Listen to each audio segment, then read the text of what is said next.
Hello there everyone, welcome to Nightmare Narratives. I am your storyteller and I'm here to guide you tonight. I know many of you use these videos to drift off to sleep, so before we begin, take a moment to like this video and subscribe to our channel. I'm always curious, where are you watching from and what time is it in your part of the world? Now, find your cozy spot and relax.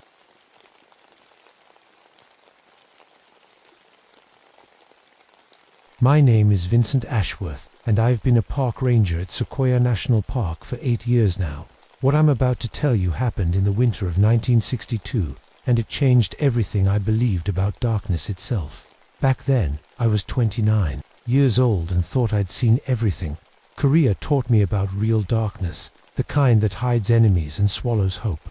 When I came home, the peaceful giant trees of California seemed like heaven compared to those frozen hills overseas. I married my sweetheart Sarah, and we had twin daughters, Emma and Lucy. We lived in park housing, surrounded by the most beautiful trees on earth. I specialized in night patrol and cave rescue. The park has hundreds of caves running under the giant sequoias, and people get lost in them all the time.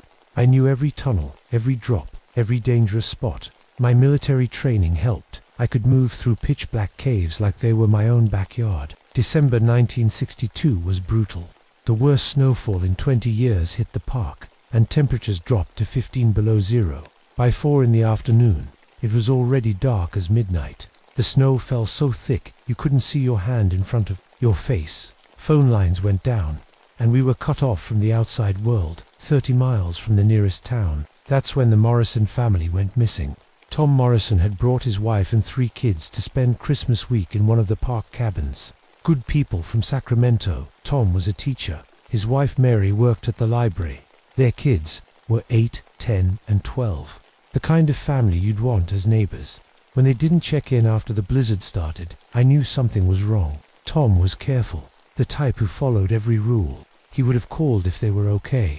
My partner Eddie Hawkins and I bundled up and headed out into the storm. The wind howled through the giant sequoias like something alive and angry. Snow whipped around us so hard it felt like tiny needles hitting our faces. Our flashlights barely cut through the white wall of falling snow. "This is crazy, Vince," Eddie shouted over the wind.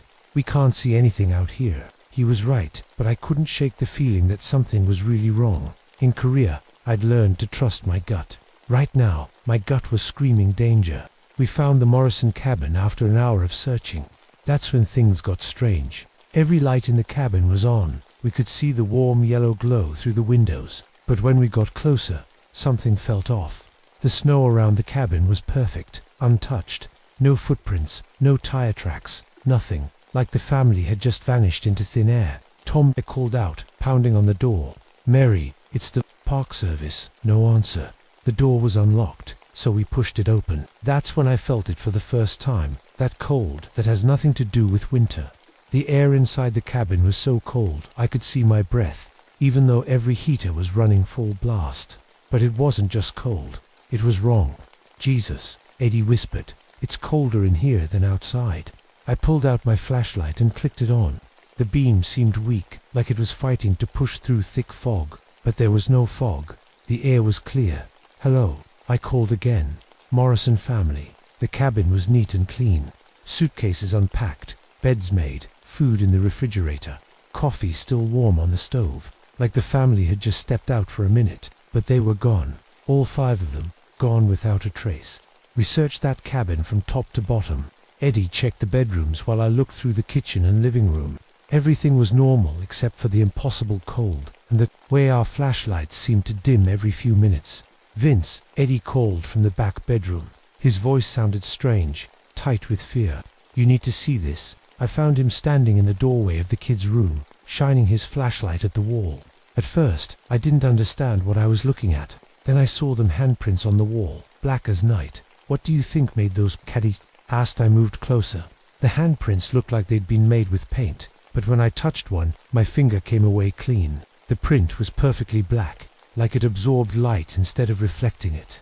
"Could be charcoal," I said, but I didn't believe it. These prints were too dark, too perfect, and they were small, child-sized. "There's more," Eddie said. He led me to the living room and pointed at the wall by the fireplace. More handprints, dozens of them. all different sizes.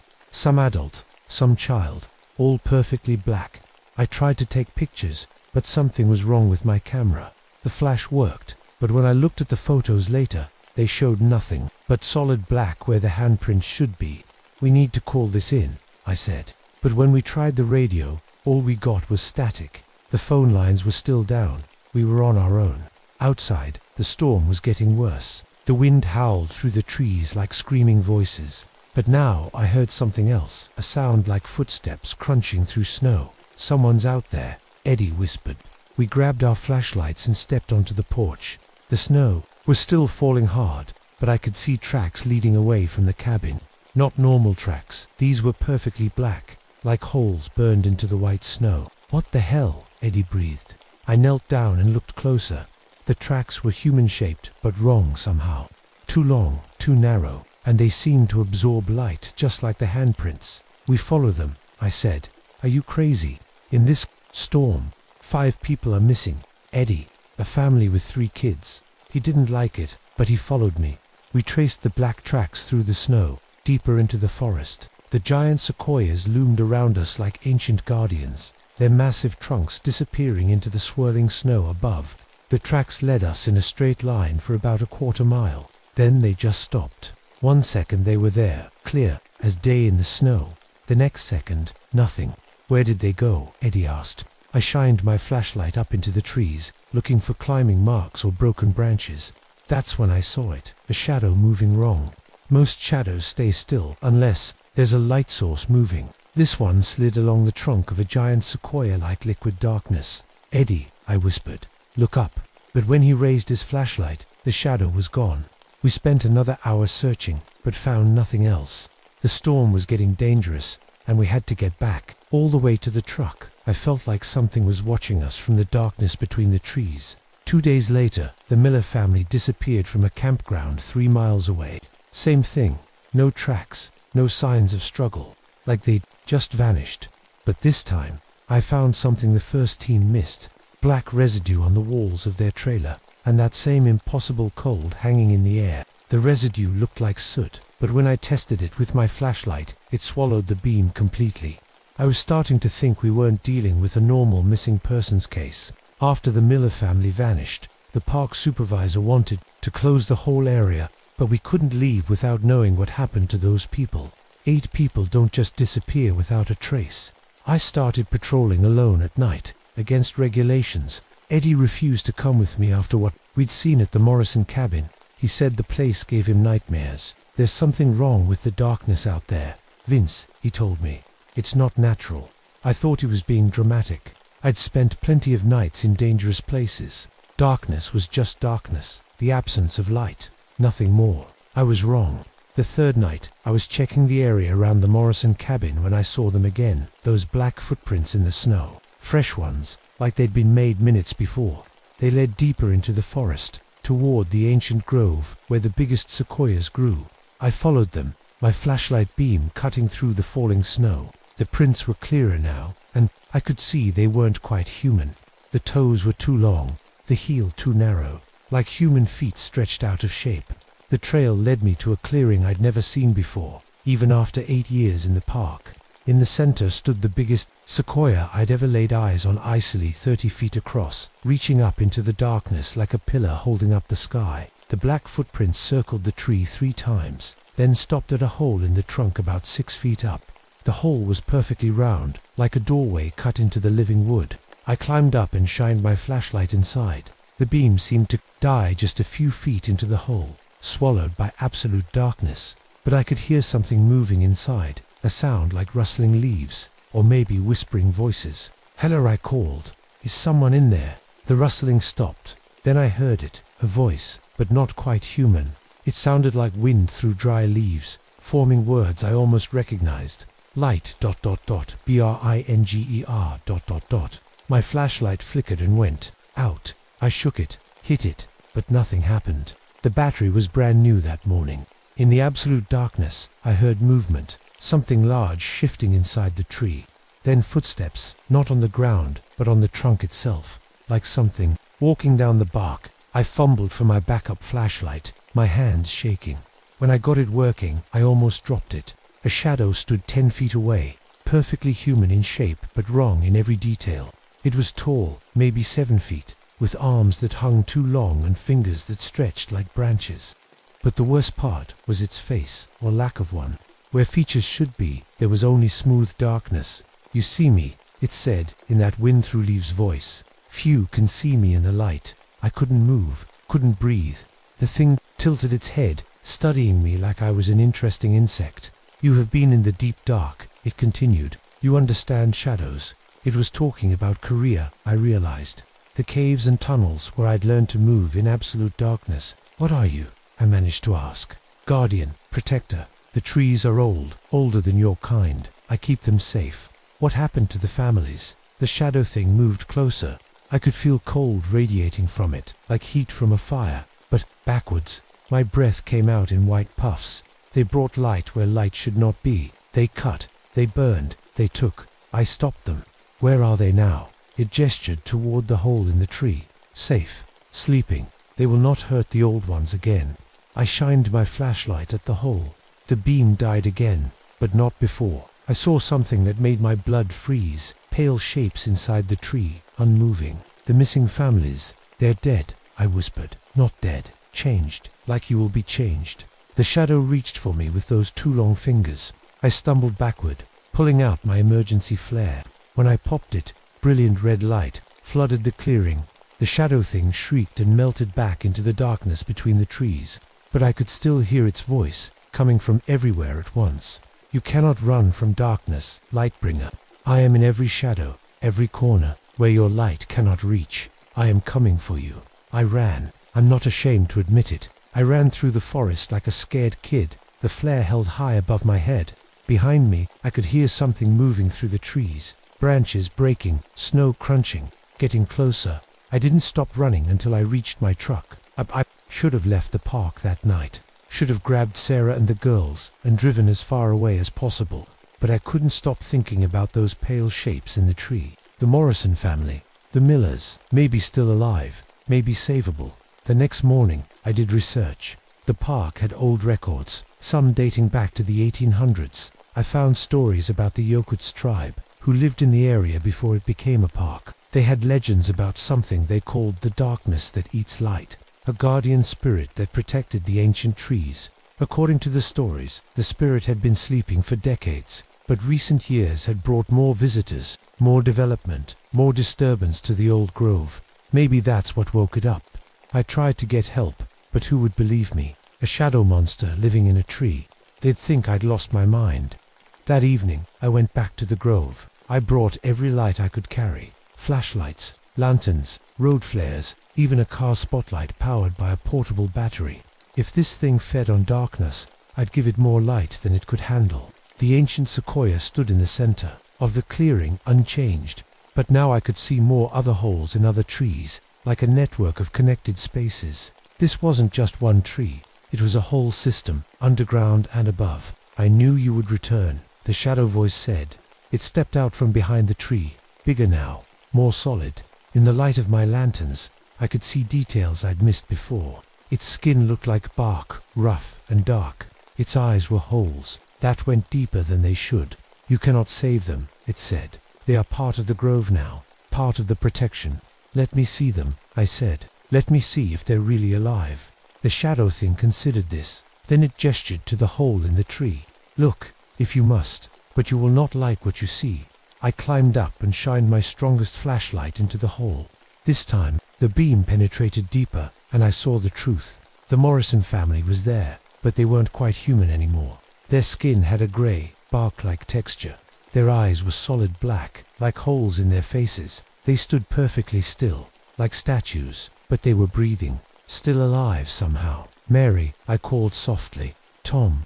"Mary." Morrison's head turned toward me. When she spoke, her voice was like wind through leaves, just like the shadow things. "We are safe now," she said. "We protect the trees. We are one with the grove." The children stood behind her, their faces empty of everything that made them human. They'd been changed, transformed into something else. "This is wrong," I said to the shadow thing. "You can't just take people. I take only those who threaten the old ones. You have seen what your kind does, cutting, burning, destroying. I stopped the destruction. These people weren't destroying anything. They were just visiting. All visitors become threats. All threats must be stopped. The shadow thing moved closer. Now I could see it clearly. 12 feet tall, with arms that reached the ground and fingers like twisted branches. It was ancient, older than the trees themselves. "You will join them," it said. "You will help protect the grove." "No," I said, pulling out a flare. "I won't." The flare burst into brilliant light. The shadow thing screamed and staggered back, but it didn't disappear. Instead, it seemed to grow larger, feeding on the darkness around the edges of the light. "Light makes shadows," it hissed. "Shadows make me stronger." It was right. Every light source created shadows, and in those shadows, the thing grew more powerful. My lanterns weren't helping, they were feeding it. But I had one more idea. I'd brought a whole case of road flares, the kind we used for emergency signals. Instead of lighting them one at a time, I lit them all at once. 30 flares, burning with the intensity of a small sun. The clearing filled with blazing red light. There were no shadows anywhere, just pure, overwhelming brightness. The shadow thing shrieked and began to dissolve. But as it faded, it spoke one last time. "This is not over. Lightbringer, darkness always returns. I will find you then." It was gone, and the clearing was empty except for the blazing flares. I climbed into the tree and found the Morrison family, still standing like statues. But now their eyes were normal, human again. They were unconscious but breathing. It took me 3 trips to get them all out. The Miller family was in another tree, deeper in the grove. By the time I'd carried them all to safety, the flares were burning out in the growing darkness. I could hear something moving in the trees. The shadow thing wasn't gone, just wounded, waiting for the light to die. I got everyone to my truck and drove to the hospital in town. The doctors said it was a miracle all 8 people were alive, just suffering from severe hypothermia and exposure. They'd recover completely. But I knew the truth. The shadow thing had let them go. It was weak now, hurt by the intense light, but it was still out there, still hungry. The official report listed it as a case of exposure and hypothermia. The Morrison and Miller families had apparently gotten lost in the blizzard and taken shelter in tree hollows. Lucky to be alive, the papers said. Only I knew different. The Park Service closed the ancient grove to visitors. They said it was for environmental protection, but I knew the real reason. They couldn't have people disappearing again. I tried to go back to normal patrol duties, but something had changed in me. I couldn't handle darkness anymore. Even normal shadows made me nervous. I started carrying multiple flashlights, backup batteries, emergency flares. Sarah noticed, but I couldn't tell her the truth. 3 months later, I quit the Park Service. We moved to Phoenix, where there's sunshine 300 days a year. I got a job as a security guard at a shopping mall. Lots of light, lots of people, no dark corners. But I still get letters from my old partner Eddie. He says strange things happen in the park during power outages. Visitors report seeing shadows that move wrong, and sometimes people go missing for a few hours before turning up with no memory of where they've been. The shadow thing is still there, still guarding its ancient trees. Weaker now, but patient. It can afford to wait. Those sequoias have been growing for thousands of years. A few decades is nothing to something that old. I've never told anyone this story before, not Sarah, not my daughters, not the therapist I saw for the nightmares. But I'm getting old now, and I think people should know the truth. There are places in this world where darkness isn't just the absence of light. Sometimes it's the presence of something else. Something that's been waiting in the shadows far longer than we've been walking upright. The ancient grove is still closed to visitors. The official reason is environmental protection. But if you ever find yourself in Sequoia National Park and you see those warning signs around the giant forest area, pay attention to them. Some boundaries aren't meant to be crossed. Some darkness isn't meant to be disturbed. And if you're ever camping in the deep woods and you feel that cold that has nothing to do with weather, pack up and leave. Don't wait until morning. Don't try to investigate. Just run, because some shadows are hungry and they've been waiting a very long time for their next meal.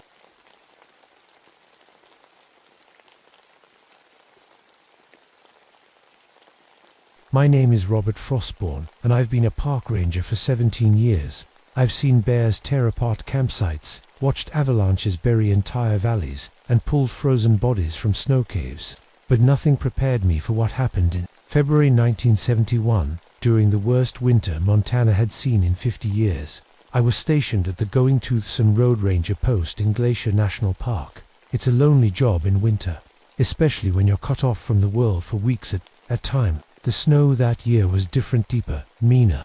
20-foot drifts buried the roads, and the temperature hadn't climbed above -40 for 3 weeks straight. My radio died on a Tuesday. Lightning from a freak storm fried the circuits, leaving me with nothing but static and the howling wind for company. The isolation didn't bother me much. After my divorce, I'd grown used to being alone. My ex-wife said I preferred the mountains to people, and maybe she was right.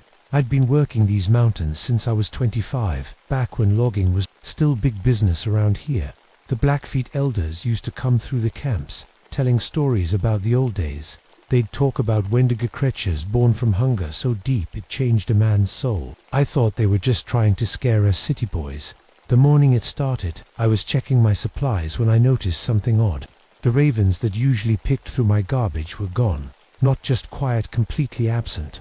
In years, I'd never seen the forest this empty. No tracks in the snow, no sounds except the wind. Even the mice had vanished. That's when I got the emergency beacon. The signal came from about 8 miles north, up in the high country, where the ski patrol had gone 3 days earlier. They were supposed to be back by now. Bill Morrison was leading that team, 30 years of mountain rescue experience, and he'd never missed a check-in. I loaded my pack with emergency supplies and strapped on my snowshoes. The wind was picking up, and fresh snow was falling fast. In conditions like these, you can get lost 50 feet from your own front door. But those boys were counting on me. The hike took 4 hours through snow that wanted to swallow me whole. Every step was a fight, and the cold bit through my gear like it was made of paper. But I kept following that beacon signal, even when it led me into places that felt wrong. The forest was too quiet, not peaceful quiet, the kind of quiet that makes you check over your shoulder every few steps, the kind that makes you wonder if you're being watched. I found their shelter just after noon, and my blood turned cold. The emergency hut was destroyed, but not from any avalanche. The roof had been torn off from the inside, and the walls looked like something with claws had tried to dig its way out. Supplies were scattered everywhere, sleeping bags shredded, food cans opened and emptied, gear thrown around like a tornado had hit. But it was the bones that stopped me cold. Human bones, picked clean and gnawed to the marrow. They were scattered around the shelter in a rough circle, like someone had been sitting in the middle, eating. The bite marks were wrong, too big for any animal I knew, but clearly made by teeth. I found Bill's jacket hanging from a broken beam, torn and bloody. His radio was smashed, but his emergency beacon was still beeping. That's what had led me here.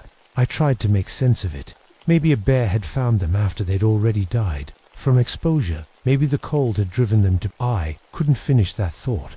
Not about Bill. Not about good men who'd helped me pull survivors from slide zones. That's when I heard the crying. It was coming from the tree line, maybe 100 yards away. A man's voice, weak and desperate.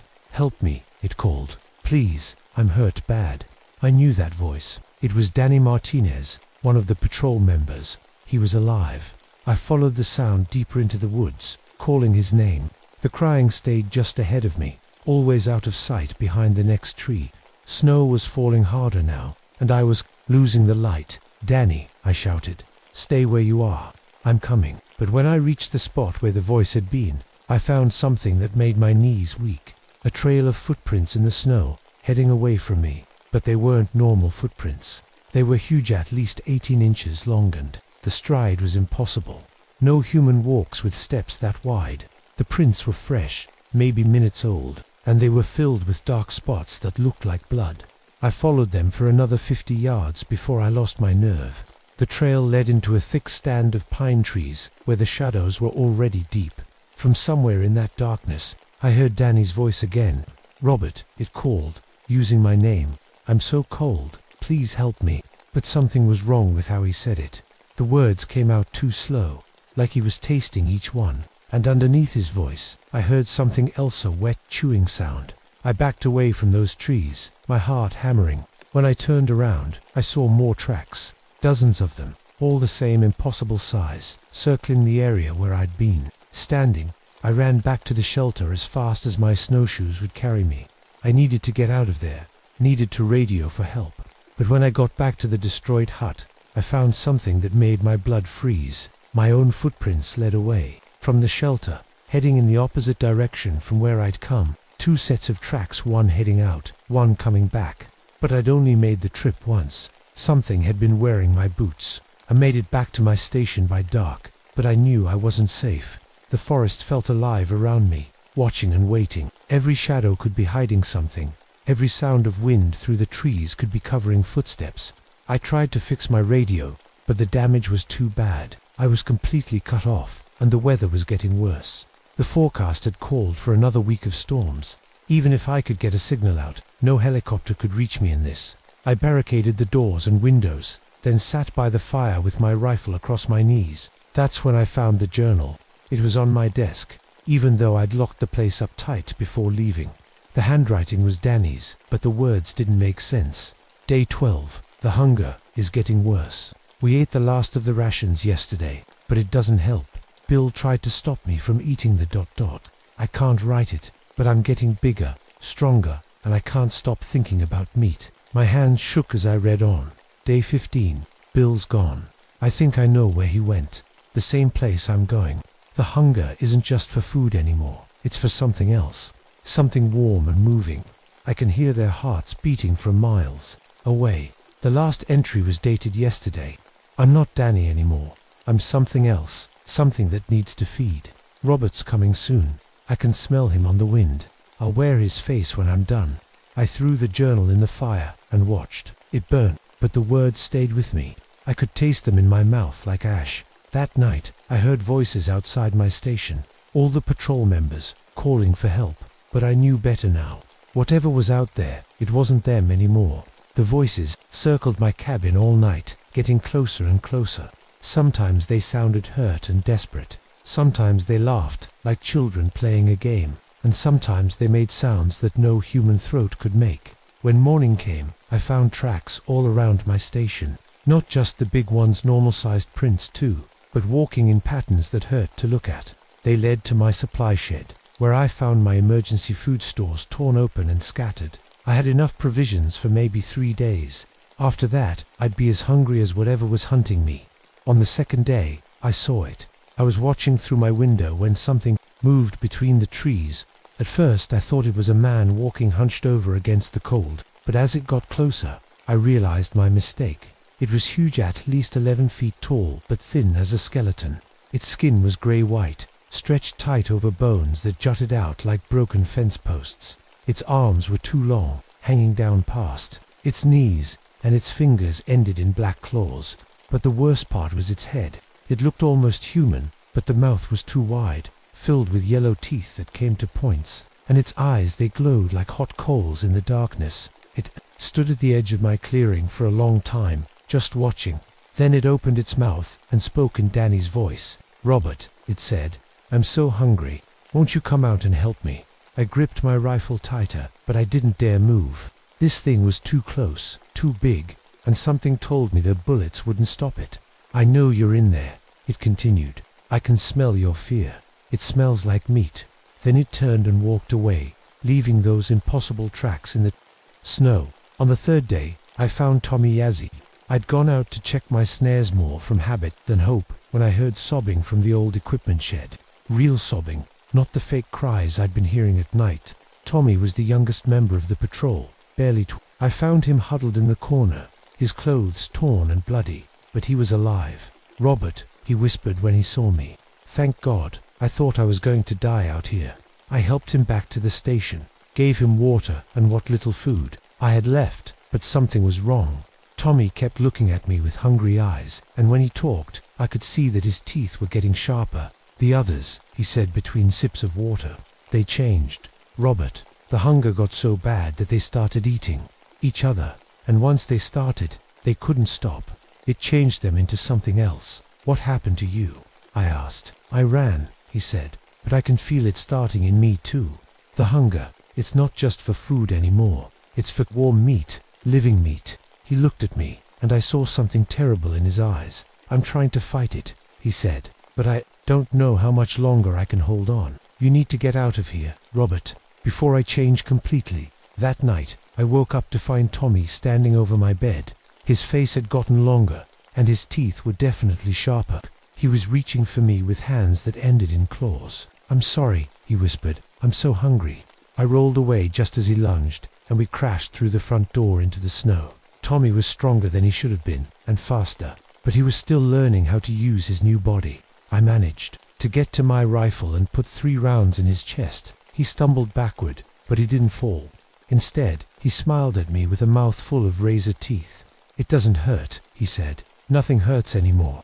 Then he howled, and something answered from the woods. The real thing, the one that had been hunting me. It came out of the trees like a moving nightmare. 11 feet of hunger and hate. This close, I could see that it still wore scraps of human clothing: Bill's jacket, Danny's boots. But the thing inside those clothes wasn't human anymore. "You smell like fear," it said in a voice like grinding bones. "But you'll taste like meat." I ran. I crashed through the woods with that thing howling behind me, following my tracks in the snow. My only chance was the old mine shaft about a mile north. If I could reach it, maybe I could hide until help came. But I knew help wasn't coming. The storm had been going for a week, and it showed no signs of stopping. I was alone with monsters that had once been men, and I could feel the hunger starting to gnaw at my own belly. The thing caught up with me at the frozen lake. It landed in front of me like a spider, blocking my path to the mine. Up close, I could see that parts of Bill and Danny were still there, trapped inside this nightmare of teeth and claws. "Join us," it said. "The hunger stops when you stop fighting it."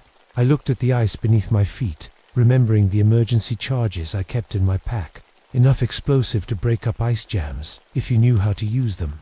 "I've got a better idea," I said, and pulled the pins on every charge I had. The explosion shattered the ice for 50 yards in every direction.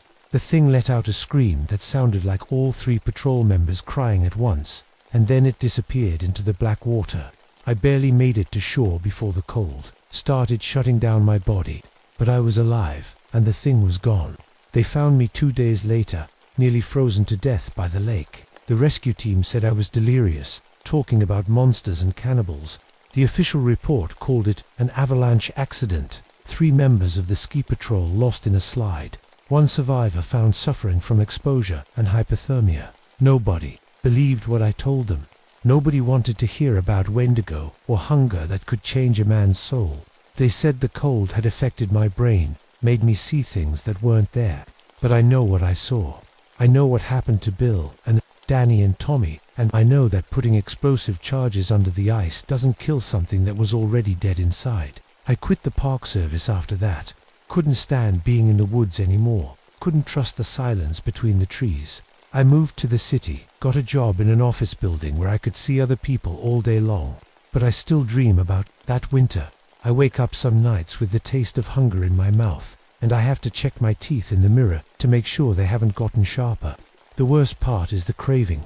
Not just for food. I eat plenty now, maybe too much. It's the craving for something else, something warm and moving and alive. I fight it every day. I remind myself that I'm still human, still Robert Frostborn.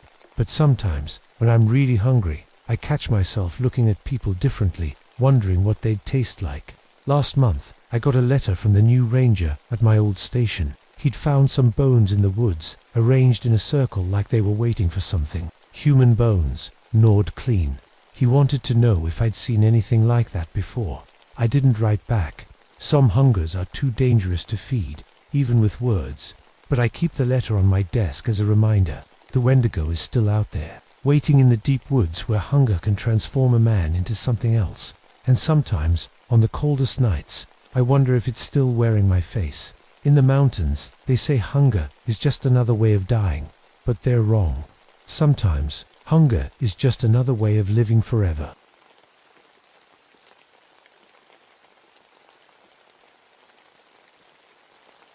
My name is Margaret Wolfhart, and I've spent 11 years as a park ranger on the Apostle Islands.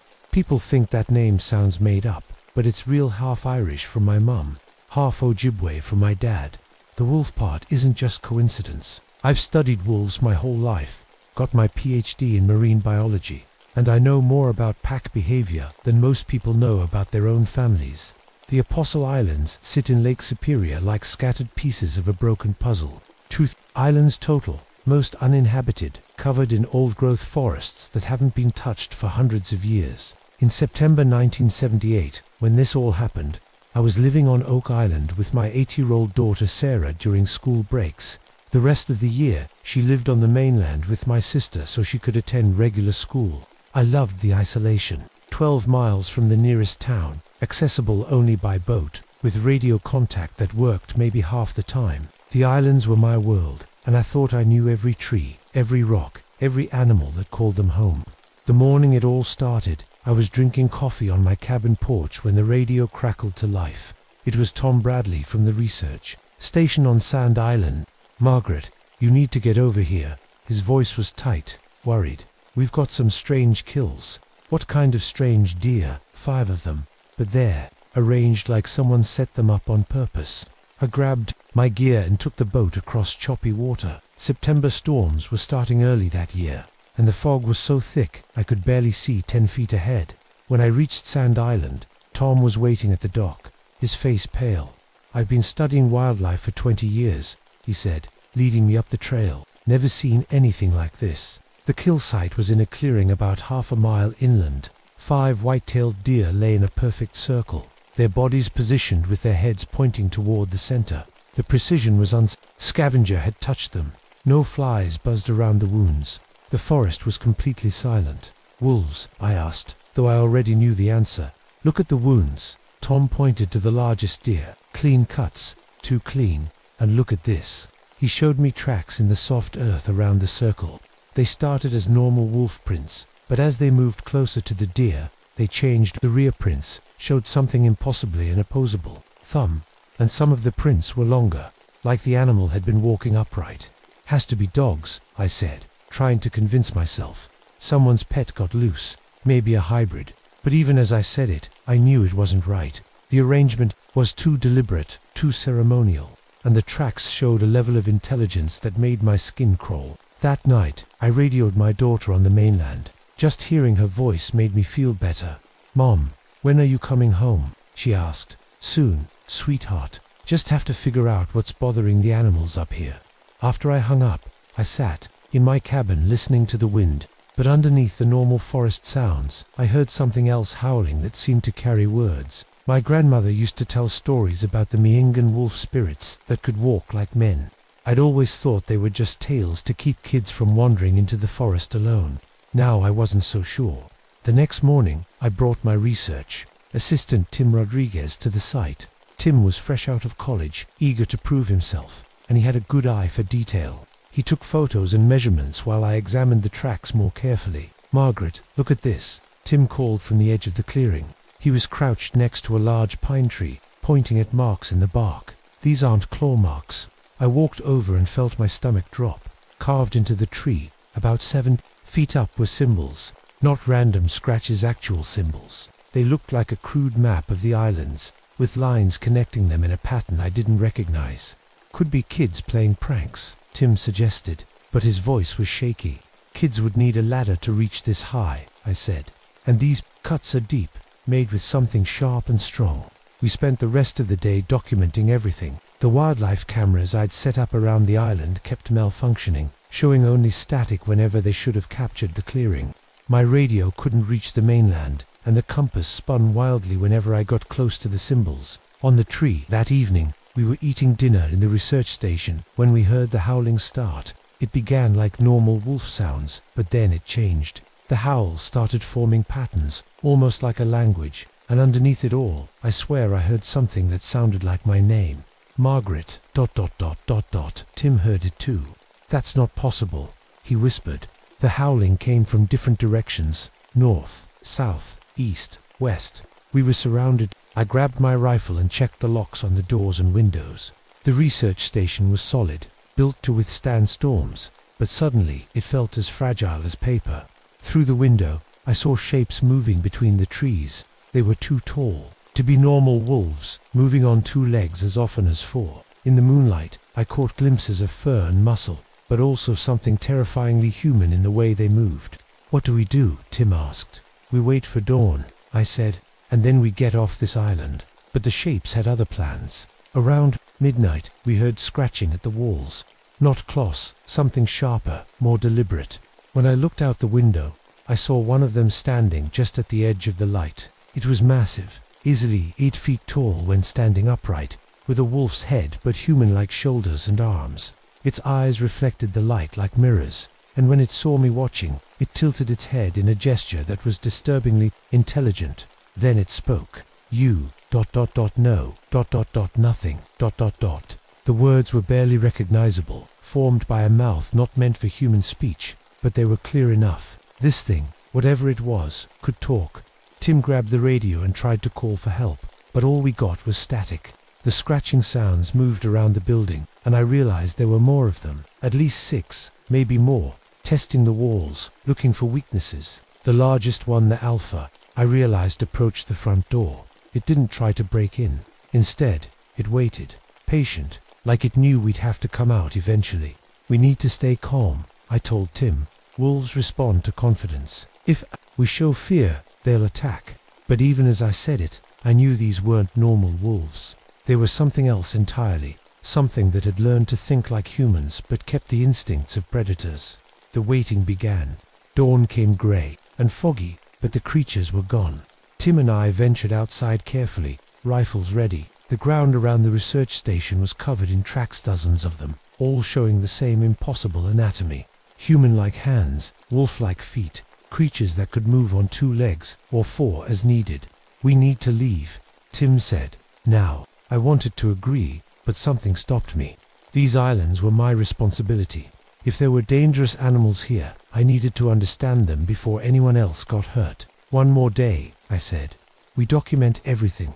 Then we call in the experts." Tim looked at me like I was crazy, but he nodded. We were scientists. This was the discovery of a lifetime. We followed the tracks deeper into the forest. They led to a clearing I'd never seen before, even after 11 years on the islands. In the center stood a structure made of branches and stones, built with the same intelligence as the deer arrangement. It was primitive but deliberate. A shelter or meeting place around the structure. We found evidence of tool use. Carved bones sharpened to points, stones shaped into crude knives, even what looked like a spear made from a straight branch with a carved stone tip. "Margaret," Tim's voice was barely a whisper. "They're watching us." I looked up and saw them, at least 9 of them, positioned in the trees around the clearing. They weren't hiding. They wanted us to see them. The Alpha, the big one from the night before, dropped down from a branch and landed 20 feet away. It studied us with those mirror-bright eyes, then made a sound that might have been laughter. It picked up the spear and hefted it like a weapon, showing us it knew how to use it. "Back away slowly," I whispered to Tim. "Don't run." But Tim panicked. He turned and ran, crashing through the underbrush. The Alpha's head snapped toward the sound, and I saw its muscles tense. In that moment, I understood pack behavior in a way I never had before. Tim had just identified himself as prey. The Alpha howled, and the others responded. They moved through the trees like flowing water, cutting off Tim's escape routes. I heard him scream once, then silence. I was alone with the Alpha. It approached me slowly, the spear held ready, but instead of attacking, it stopped just out of reach and tilted its head. It was studying me, trying to understand what I was. "You, no, wolves," it said, the words coming easier now. "Yes," I managed to say, "I know wolves." It nodded, a disturbingly human gesture. Then it pointed to itself with the spear tip. "Not wolf. More." It turned and walked away, leaving me standing in the clearing. The message was clear. I was being allowed to leave, but Tim wasn't coming with me. I found his body an hour later, arranged in the same ceremonial circle as the deer. But unlike the deer, he hadn't been killed for food. This was a message, a warning about what happened to those who ran from the pack. That night, I barricaded myself in the research station and tried to radio for help. But every time I reached for the radio, I heard them howling outside. They were letting me know they were still there, still watching. The strangest part was the dreams. When I finally fell asleep, I dreamed I was running through the forest on 4 legs, hunting with the pack. I could smell things I'd never smelled before, hear sounds beyond human range, and in the dream, I understood their language perfectly. They were ancient, these creatures. They'd been on the islands for generations, maybe centuries. They called themselves the Forgotten Pack, and they remembered when the islands were theirs alone. They'd learned to think like humans because they'd had to survive in a world that no longer had room for them. When I woke up, I could still smell the forest scents from the dream, and I knew, somehow, that they had been inside my head. The next morning, I made a decision that probably saved my life. Instead of trying to escape, I walked back to the clearing where they'd built their structure. The Alpha was waiting for me, along with the rest of the pack. "I want to understand," I said out loud. The Alpha nodded and gestured for me to sit. The others formed a circle around us, but they kept their distance. I realized this was a formal meeting, conducted according to pack rules I was only beginning to understand. "You ... study us," the Alpha said. Its voice was getting clearer with practice. "Why? It's my job to protect these islands," I said. "All the life here. We ... protect ... too. Long time before humans." And then, in a mixture of broken English and something deeper images and feelings that appeared directly in my mind, it told me their story. They weren't wolves that had learned to walk upright. They were something older, a species that had existed alongside humans for thousands of years. My grandmother's stories had been right. The Miingan were real. They were the bridge between the human and animal worlds, guardians of the boundary between civilization and wilderness. But as humans spread across the continent, the Miingan had been forced to retreat to the most remote places. The Apostle Islands were one of their last refuges, a place where they could exist without being hunted or studied or turned into legends. "Why did you kill Tim?" I asked. The Alpha's eyes grew sad. "He ... run like prey. Pack ... responds to prey. But you didn't kill me. You ... understand. Pack. You ... respect." Then came the test. The Alpha stood and picked up the spear, holding it out at me. The meaning was clear. I could take it and fight, or I could submit to pack authority. I knew enough about wolf behavior to understand what submission meant. I lowered my eyes and tilted my head to the side, exposing my neck. It was the ultimate gesture of trust. If the Alpha wanted to kill me, I was giving him the chance. The Alpha studied me for a long moment, then set the spear aside. He placed one large, clawed hand on my shoulder, and I felt a strange warmth flow through me. It wasn't painful, but it was changing something fundamental about how I perceived the world. "You ... marked now," he said. "Pack ... knows you. Safe." I understood that I was being granted something precious, acceptance by a species that had learned to trust no one. But it came with a price. I could never speak about what I'd learned, never bring others to the islands to study them. The pack would know if I broke that trust. "The islands stay closed," I said. "No more researchers." The Alpha nodded. "Good. We watch. Always." As I prepared to leave, the Alpha spoke one more time. "Your daughter ... she's safe. Pack ... remembers friends." That's when I realized they knew everything about me, where I lived, who I cared about, what mattered to me. They'd been watching me for years, learning about me the same way I'd been learning about them. The pack escorted me to the shore, moving through the forest like shadows. At the dock, the Alpha touched my shoulder again. "You ... welcome here, but bring no others." I nodded and got in my boat. As I pulled away from the island, I could see them watching from the tree line. 9 figures that looked like the stories my grandmother used to tell. I filed my report 3 days later. Equipment malfunction. Research assistant lost in hiking. Accident. Recommend closing Sand Island to further research due to unstable terrain and dangerous wildlife. The bureaucrats were happy to stamp the paperwork, one less thing to worry about. The islands were officially closed to researchers within a month. The public story was environmental protection, preserving the pristine ecosystem. Only I knew the real reason. Tim's family held a memorial service. I attended and lied to his parents about how he died, telling them he was a brave researcher who cared about conservation. It was the least I could do, but the hardest part was living with what I'd learned. I'd made contact with a species that it shouldn't exist, creatures that bridged the gap between human and animal consciousness. They'd marked me somehow, changed me in ways I was still discovering. I found I could sense things I'd never sensed before. When I walked through forests, I could feel the presence of every animal within a mile radius. I could read the emotional states of wolves and dogs just by looking at them.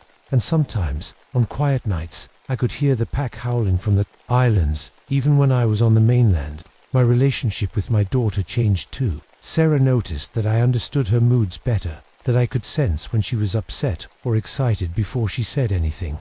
She started calling me Mom, the mind reader, and I never corrected her. The pack kept their word. Over the years, a few tourists tried to land on the closed islands, but they were always turned away by sudden storms or equipment failures. The pack had learned to work with the natural world in ways that made human intrusion nearly impossible. I continued my work as a park ranger, but I never forgot the lesson I'd learned. There are species on this planet that have evolved beyond what we think is possible. Creatures that have learned to think and plan and remember in ways that challenge everything we believe about the boundary between human and animal intelligence. Sometimes I wonder what other species are out there, hiding in the remote places of the world, protecting themselves from discovery. The pack that remembers taught me that evolution doesn't always follow the rules we've written in textbooks. And every September, when the storms start rolling across Lake Superior, I listen for their howls. They're still there, still watching, still remembering. The islands belong to them now, as they always have. Some boundaries are meant to be respected, not crossed. The pack taught me that too. My name is Margaret Wolfhart, and I'm one of the few humans who knows that we're not alone in our ability to think, to plan, to remember. The difference is, we forgot how to live in harmony with the wild world.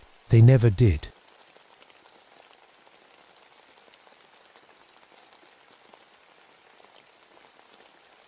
My name is Jonathan Talfeather, and I've been a park ranger for 14 years.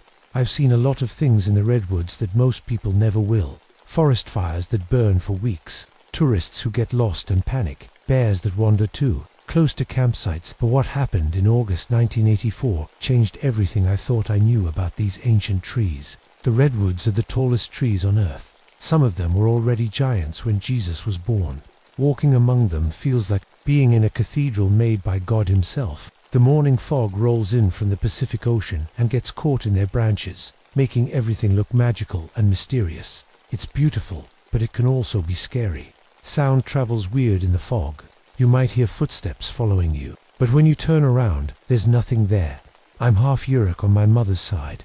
My grandmother used to tell stories about the Ormat, giant creatures that lived in the deepest parts of the forest. She said they were older than the trees themselves, and they watched over the woods like guardians. They're not evil, she'd say, but they don't like people who hurt the forest. I never believed those stories. I figured Bigfoot was just something the gift shops made up to sell postcards to tourists. I had a college degree in anthropology, and I knew the difference between folklore and facts. Besides, I had real problems to deal with, like making sure hikers didn't fall off cliffs or get eaten by bears. My wife Sarah died in a car accident. 3 years before this story happened, our son Marcus was 15 and angry at the world. He blamed me for not being there when she died, for always being out in the forest instead of home with the family. He wasn't wrong. After Sarah passed, I spent even more time in the woods. It was the only place where the pain felt manageable. The section of park where I worked contained the tallest trees in the world. Some of them were over 350 feet high, taller than the Statue of Liberty. They were so big that you could drive a car through the base of some of them. The forest was so thick that even on sunny days, it felt like twilight down on the ground. Your voice would echo strange among the massive trunks, and sometimes you'd hear sounds that didn't make sense, like someone walking behind you, but bigger and heavier than any person. August 1984 was one of the hottest summers on record. The fog that usually kept the forest cool and wet wasn't coming in as much. Fire danger was high, and everyone was on edge. The logging companies were pushing hard to cut down more trees before new environmental laws could stop them. Protesters were camping in the forest, trying to protect the oldest groves. It was a mess of angry people who all thought they were right. That's when the reports started coming in. Diana Moss, one of the protest leaders, came to the ranger station on a Tuesday morning. She was about my age, with long brown hair and dirt under her fingernails from living in the forest. She looked scared, which wasn't like her. Diana wasn't afraid of anything, not the logging companies, not the police, not even the biggest bears. Something destroyed our equipment last night, she told me. Not something. The way the metal was twisted, the way the trees were broken, it wasn't human. I poured her a cup of coffee and sat down across from her. What do you mean? Not human? I mean whatever did this was strong enough to pick up a generator that takes 4 men to move. and throw it 30 feet into a tree. There were handprints on the metal. Jonathan, handprints bigger than dinner plates. I figured it was the logging company trying to scare the protesters. Companies did stuff like that all the time. Send in some tough guys in the middle of the night to mess with the tree huggers. But Diana showed me photos, and I had to admit they were strange. The generator was wrapped around a tree trunk, like someone had thrown it there. The metal was twisted in ways that would take serious machinery to do. "I'll come take a look," I told her. "But I'm sure there's a reasonable explanation." Diana laughed, but it wasn't a happy sound. That's what I thought too, until I saw the footprints. The hike to the protest camp took us deep into the old growth section. These trees were massive, some of them 30 feet across at the base. The canopy was so thick that we needed flashlights, even though it was the middle of the day. Our footsteps were muffled by centuries of fallen needles and leaves. Every shadow looked like it might be hiding something. "The campsite is just ahead," Diana said, but her voice was quieter than usual. "Fair warning, it's pretty messed up." She wasn't kidding. The campsite looked like a tornado had hit it. Tents were shredded and hanging from tree branches. 20 feet up, a picnic table had been snapped in half, and the pieces were scattered around like toys. The generator Diana had told me about was indeed wrapped around a redwood trunk, 40 feet up from the ground. But it was the silence that really got to me. In 14 years of working in these woods, I'd never heard silence like this. No birds singing, no insects buzzing, no squirrels chattering. Even the wind seemed to have stopped. It was like the whole forest was holding its breath. "Where is everyone?" I asked. "They left after last night. Can't say I blame them." Diana picked up a piece of metal that had been twisted into a pretzel shape. "We've been here for 3 weeks, and nothing like this ever happened. Then yesterday morning, we found this." She led me to a clearing about 50 yards from the wrecked campsite. The ground was soft there, and in the dirt were footprints. But these weren't like any footprints I'd ever seen. They were huge, at least 22 inches long and 8 inches wide. The toes were clearly defined, and you could see the arch of the foot. They were definitely from something that walked on 2 legs, but they were way too big to be human. I knelt down and measured one with my ranger tape. 22.5 inches. I wear a size 11 boot, which is about 12 inches long. Whatever made these tracks had feet almost twice as long as mine.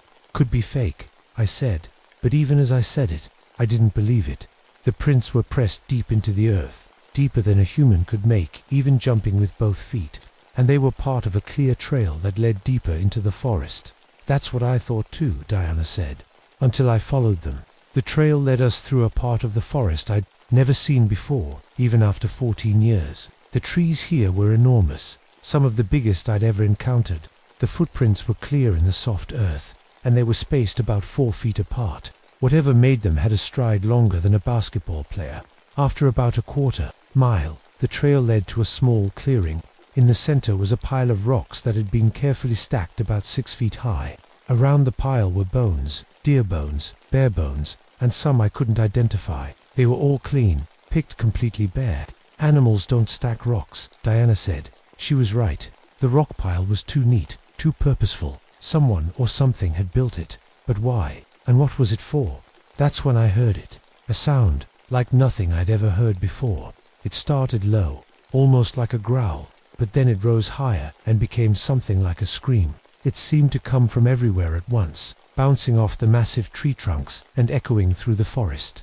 The sound made my teeth ache and my skin crawl. Diana grabbed my arm. "We need to leave now." But I was already moving. My ranger training kicked in, and I knew we were in danger. Real danger. Whatever made that sound was big, and it was close. We ran back through the forest, following our own footprints in the soft earth.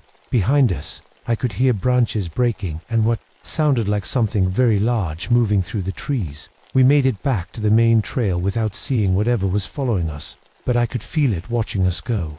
The hair on the back of my neck stood up the whole way back to the ranger station. That night, I couldn't sleep.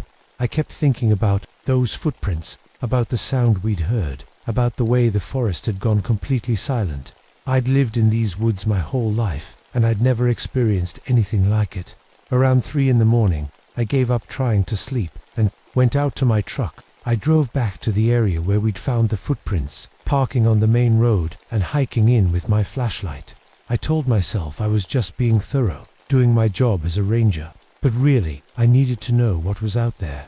The footprints were still there, clear as day in the beam of my flashlight. But there were new ones too, a whole trail of them leading in a different direction. I followed them for about 50 yards before I found something that made my blood run cold. A tree had been snapped in half. Not cut down, snapped. The trunk was about 2 feet thick, and it had been broken off about 8 feet from the ground. The top half was lying on the forest floor, and the break was clean and fresh. To break a tree that size, you'd need heavy machinery or explosives. But there were no tire tracks, no signs of any equipment. Just those massive footprints leading right up to the broken tree. I was examining the break when I heard it again, that low growl that turned into a scream. This time it was closer, much closer. And this time I could tell it was coming from above me, from up in the canopy. I looked up and saw something that made me forget how to breathe. About 40 feet up, perched on a branch that should have been too small to hold it, was a shape. It was huge and covered in dark hair, and it was looking right at me with eyes that reflected my flashlight beam like a cat's. For a moment, we just stared at each other. Then it moved, and I realized how big it really was. It had to be at least 8 feet tall. Maybe 9. Its shoulders were wider than 2 men standing side by side, and it was moving through the trees like they were jungle gyms, swinging from branch to branch with impossible grace for something so large. I ran. I'm not proud of it, but I ran as fast as I've ever run in my life. Behind me, I could hear it following, moving through the canopy above me. Branches cracked and leaves rustled as it kept pace, without even seeming to try. I didn't look back until I reached my truck. When I finally did turn around, it was standing at the edge of the tree line, maybe 50 yards away. In the red glow of my taillights, I could see it clearly for the first time. It was massive, covered in dark brown hair, and it walked upright. Like a person, its face was more human than animal, but bigger and more primitive. Its eyes were intelligent, not the blank stare of a wild animal, but the focused gaze of something that was thinking. It watched me get in my truck and drive away, and I swear, just before I lost sight of it, I saw it raise one enormous hand in what might have been a wave. I didn't sleep for the rest of the night. I sat in my kitchen, drinking coffee and trying to make sense of what I'd seen. By morning, I'd almost convinced myself it was just a bear. Bears can stand on their hind legs, and in the dark, with just a flashlight, maybe I'd misjudged the size. But then Diana called. "Jonathan, you need to get out here, now." Something happened to Jake Morrison. Jake was one of the loggers who'd been working the area near the protest camp. He was a big guy, about 6'4" and built like a linebacker. He'd been working in the woods for 20 years and wasn't scared of anything. I found him about 2 miles from where I'd seen the creature the night before. He was sitting on a log, staring at nothing, his face white as paper. His hard hat was missing, and his shirt was torn. When I called his name, he looked at me like he didn't recognize me. "Jake, what happened? Are you hurt?" He shook his head slowly. "I don't know. I was cutting down a tree, and then, ... I was up there." He pointed to a spot about 30 feet up in a nearby redwood. "I was just hanging there, caught in the branches like a doll. I don't remember how I got up there, and I don't remember getting down." I looked up at the tree he was pointing to. There were broken branches about 30 feet up, and his chainsaw was hanging from a branch even higher than that. There was no way he could have climbed up there, especially carrying a chainsaw. "Did you see what did this to you?" Jake's hands were shaking. "I saw ... something big, bigger than anything I've ever seen. It had eyes like a person, but not like a person. You know what I mean." I did know. I'd seen those same eyes the night before. "Jake, I'm going to take you to the hospital. Get you checked out." "No." He grabbed my arm. "Don't leave me alone. It's still out there. It's watching us right now." I looked around the forest, but I didn't see anything. Still, the hair on the back of my neck was standing up again. The forest was too quiet, just like it had been at the protest camp. Over the next 3 days, more things happened. Equipment kept getting destroyed in ways that didn't make sense. A bulldozer was found flipped upside down in a creek bed. No one knew how it got there. It would have taken a crane to flip something that heavy. A whole section of newly cut trees was found stacked in a perfect pyramid, 30 feet high. The logging crew swore they'd left them scattered on the ground, but it was the sounds that really got to everyone. Every night, just after sunset, we'd hear that same growl scream echoing through the forest. It was answered by other sounds, wood knocking, like someone hitting tree trunks with a baseball bat, but louder. The sounds seemed to come from all directions, like there was more than one of whatever was out there. The logging crew started refusing to work alone. Even the toughest guys were scared. They'd work in groups of 4 or 5, and they'd quit, early every day, long before dark. Some of them quit altogether and left town. Then Diana showed me the hair. She'd found it caught on a branch about 12 feet up in a tree. It was coarse and dark brown, about 6 inches long, but it wasn't like any animal hair I'd ever seen. It was too thick, too coarse. I sent a sample to a friend of mine who worked at a lab in San Francisco. The results came back 3 days later. The hair was from a primate, but not any primate that was supposed to exist. It was closest to human hair, but the individual strands were much thicker and the structure was different. My friend called it anomalous and asked where I'd found it. I didn't tell him. By the end of the week, the logging company was getting desperate. They'd invested a lot of money in the equipment and the permits, and they were losing money every day the work stopped. They brought in security guards, tough guys with guns, who were supposed to protect the workers and keep the protesters away. That's when things got really bad. I was doing my evening patrol when I heard gunshots. 3 quick shots, then silence. I radioed for backup and headed toward the sound. I found 2 of the security guards standing in a clearing, their faces white with terror. Their guns were on the ground, and they were holding on to each other like scared children. What happened? Who were you shooting at? The older guard, a guy named Rick who'd been in the army, could barely speak. It wasn't human, it was ... Christ. I don't know what it was. We saw it moving through the trees, and Tommy took a shot at it. The thing just looked at us, and then it smiled, like it thought it was funny, like it was playing with us. Then it just disappeared. 1 second it was there, the next it was gone, but we could hear it laughing. It was laughing at us. I found the 3rd guard, Tommy, about 50 yards away. He was unconscious, hanging upside down from a tree branch about 20 feet up. He was alive, but he had a concussion and no memory of how he got there, just like Jake Morrison. That night, I made a decision. I was going to go back to the forest and find this thing.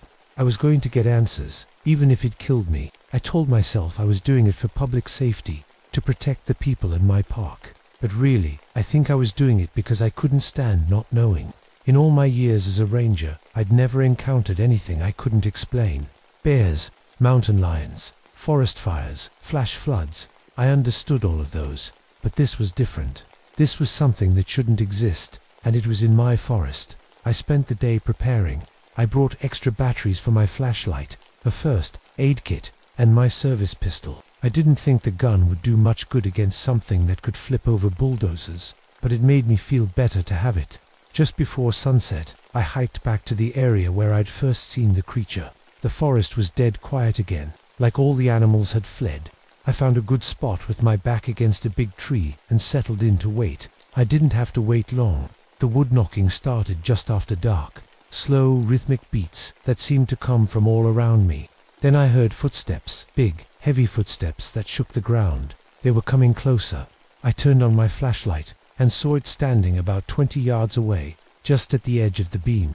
It was even bigger than I remembered, at least 9 feet tall, covered in dark brown hair. Its face was like a cross between a man and an ape, but the eyes were definitely intelligent. It was studying me the same way I was studying it. For a long moment, we just looked at each other. Then it did something I never expected. It sat down, not like an animal, but like a person. It folded its long legs and sat cross-legged on the forest floor, never taking its eyes off me. Then it started making sounds, not growls or screams, but something that sounded almost like talking. The sounds were deep and rumbling, but they had rhythm and pattern, like a language. I don't know what made me do it, but I set my gun down and sat down too. The creature seemed to relax when I did that. It kept making those sounds, and I found myself trying to respond. I made some low sounds back, not words, but just noise. The creature tilted its head, listening. For the next hour, we sat there, trying to communicate. I started to understand that it was trying to tell me something. It would make sounds and then gesture toward different parts of the forest. It seemed upset about something, agitated. Then it stood up and walked away, but not very far. It stopped about 30 feet away and looked back at me, like it wanted me to follow. Against every instinct I had, I picked up my gun and followed. It led me deeper into the forest than I'd ever been, to a part where the trees were so old and so big that they seemed like living skyscrapers. The creature moved quietly despite its size, and I had to work to keep up. We walked for about a mile before it stopped. We were in a clearing I'd never seen before. In the center was a circle of the biggest redwoods I'd ever encountered. They were ancient. Some of them had to be over 2,000 years old. Their trunks were so massive that 10 people holding hands couldn't reach around them. The creature gestured at the trees and made more of those rumbling sounds. This time, I understood. It was trying to tell me that these trees were special, that they needed to be protected. This was its home, its sacred place. And tomorrow, the logging company was planning to cut them down. I spent the rest of the night in that sacred grove, trying to understand what I'd gotten myself into. The creature, I couldn't keep thinking of it as it anymore, because it was clearly intelligent, clearly a who rather than a what, stayed nearby. Sometimes I'd see it moving through the trees, and sometimes I'd just hear those rumbling sounds that I was starting to think of as its language. As dawn broke through the canopy, I began to see the grove clearly for the first time. It was breathtaking. The trees were arranged in a perfect circle, like they'd been planted that way, though I knew they were far too old for that. The ground between them was covered in soft moss and ferns, and everything was green and alive in a way that felt almost magical. But there were also signs of the creature's presence. High up in the trees, I could see platforms made of woven branches, sleeping places. I realized they were tools made from stone and wood, carefully crafted and arranged. This wasn't just a place where a wild animal lived. This was a home. The creature appeared at the edge of the clearing just as the sun was coming up. In the morning light, I could see it more clearly than ever before. Its face was remarkably human-like, with intelligent brown eyes and expressions that I could almost read. It was definitely male, and definitely old. There were silver streaks in the dark hair on his face and head. He made those rumbling sounds again, and I tried to respond. We were getting better at communicating, and I thought I understood what he was trying to tell me. His people, because there had been others, though he seemed to be the last, had lived in this grove for thousands of years. They were the guardians my grandmother had told me about, the Omar who watched over the forest. But now the loggers were coming, and he didn't know how to stop them. I tried to explain that I would help, that I would find a way to protect the grove, but even as I made the promise, I didn't know how I could keep it. The logging company had all the permits they needed. The trees were on private land, not part of the national park. Legally, there was nothing I could do. The sound of chainsaws in the distance cut through the morning air. The logging crew was starting early, and they were closer than I'd expected. Much closer. The creature, I decided to call him Guardian, heard the chainsaws too. He stood up to his full height, which was at least 9 feet, and made a sound unlike anything I'd heard before. It was part roar, part scream, and part something that sounded like grief. The sound echoed through the forest, and birds for miles around took flight. I have to go, I told him, even though I wasn't sure he understood my words. I have to try to stop them, but when I got to the edge of the grove, I could see it was too late. The logging crew had brought in their biggest equipment, industrial chainsaws, a massive crane, and a logging truck. They were already at work on the outer edge of the grove, cutting down trees that were probably 1,000 years old. Diana was there too, along with about a dozen other protesters. They were chaining themselves to trees, trying to stop the loggers, but the security guards were cutting the chains and dragging the protesters away. Jonathan, Diana saw me and ran over. Thank God you're here. They're going to destroy everything. You have to stop them. But I couldn't stop them. I was just a park ranger, and this wasn't even in my jurisdiction. The logging company had every right to cut down these trees, no matter how old they were or what lived among them. That's when Guardian made his decision. He came out of the deep forest like a force of nature. The loggers saw him first, a 9-foot figure covered in dark hair, moving through the trees with impossible grace. The first chainsaw went quiet, then the second. Within seconds, the entire worksite was silent, except for the sound of grown men screaming. Guardian didn't hurt anyone at first. He just walked through the worksite, and his presence was enough to send most of the crew running. But when one of the security guards raised his gun, Guardian moved faster than anything that size should be able to move. He grabbed the gun and crushed it like it was made of paper. Then he picked up the guard, a man who probably weighed 200 pounds, and hung him from a tree branch about 15 feet up. The guard wasn't hurt, just scared out of his mind. "Don't shoot him," I yelled to the other guards. "He's not trying to hurt anyone." But they weren't listening. They were too scared to think straight. More guns came out, and I knew someone was going to get killed. Guardian seemed to understand the danger too. He looked at me across the clearing, and I saw something in his eyes that I recognized. It was the same look I'd seen in the eyes of wild animals that had been backed into a corner. He was going to fight, and people were going to die. "Everyone stop," I shouted, putting myself between Guardian and the men with guns. "Put the guns down. He's not attacking anyone." "Are you crazy?" Rick, the head security guard, kept his gun trained on Guardian. "That thing is a monster." "He's not a monster," I said. "He's the guardian of this forest. He's been protecting these trees for longer than we've been alive, and we're about to destroy his home." Guardian was watching me, those intelligent eyes focused on my face. I think he understood that I was trying to help, but I could see the tension in his massive frame. He was ready to fight if he had to. "Look around you," I said to the loggers and security guards. "Look at these trees. Some of them are over 2,000 years old. They were here before Christ was born. They were here before any of us existed. Don't you think they deserve to live?" For a moment, nobody moved. The only sound was the wind in the ancient branches high above us. Then the logging foreman, a man named Bill Parker, stepped forward. "I don't care if these trees are 10,000 years old," he said. "We have a job to do, and we're going to do it. Monster or no monster." He gestured to his crew, and they started moving toward their equipment. Guardian let out that raw scream again, and this time it was answered by other sounds from deep in the forest. He wasn't alone after all. The sounds were coming from all directions, and they were getting closer. How many of them were there? I'd thought Guardian was the last of his kind, but maybe I was wrong. Maybe there were others, hidden in the deepest parts of the forest. "There's more than one," Rick said, his voice tight with fear. "We need to get out of here." But Bill Parker wasn't giving up. "We're not running from some overgrown ape. Get the big chainsaw.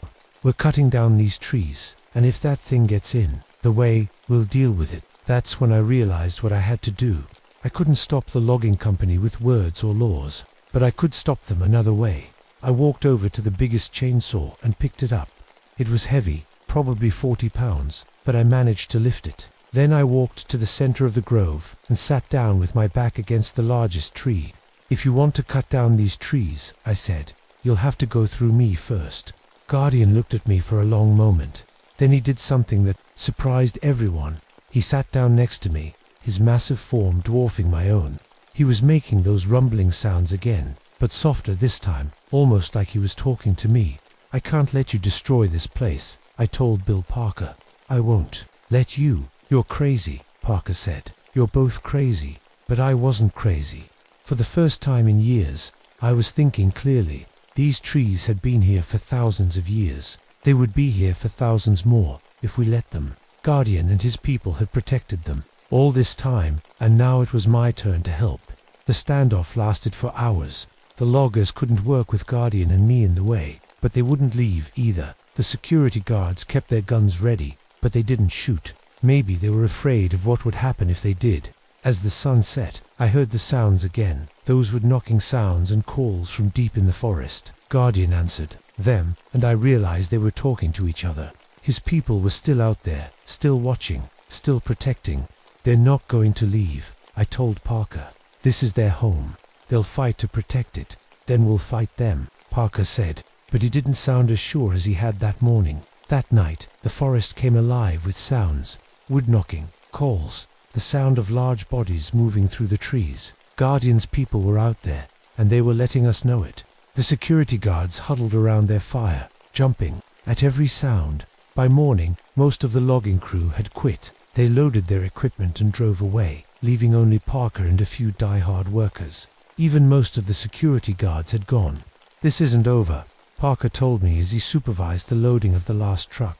"We'll be back with more men, more guns. You can't protect this place forever." But I knew he was wrong. Guardian and his people had been protecting this forest for thousands of years. They weren't going to stop now. That was 30 years ago. The logging company never came back, officially, The grove was declared a protected archaeological site after I filed a report claiming to have found evidence of ancient Native American habitation. It wasn't exactly a lie. Guardian's people had been there far longer than any human tribe. The whole incident was hushed up. The logging company didn't want to admit they'd been scared off by what they claimed was just a man in a gorilla suit. The security guards signed non-disclosure agreements and never talked about what they'd seen.